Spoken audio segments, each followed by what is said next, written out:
Huwag mo kong sundan. May baril ako. Hindi kita titingnan. Hindi ako lilingon. Huwag mo kong saktan. Minjang-si!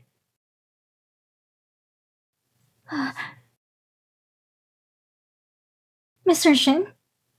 Bakit ka nandito? Alam ko nagtatago ka sa akin. Hindi Alam mo ba na hindi mo na kailangan mag-alala sa pinakamalaking kontrabida ng Shengcheng?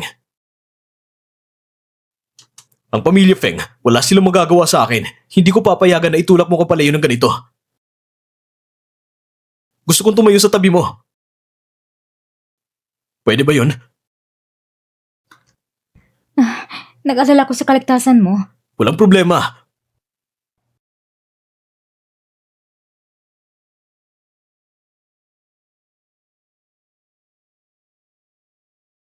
Ako ay nakaluhod. Para sa kamatayan. O sa pagpapakasal.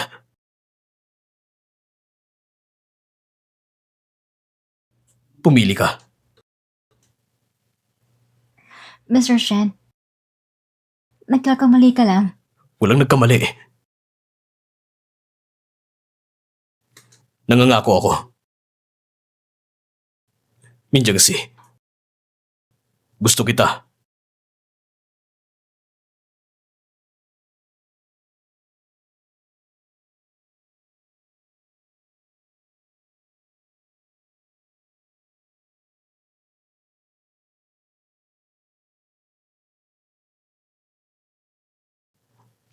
Mr. Shen, iniisip mo ba na kapag tayo pamilya na, hindi mo na kayang bayaran ang mga alay ni Jading?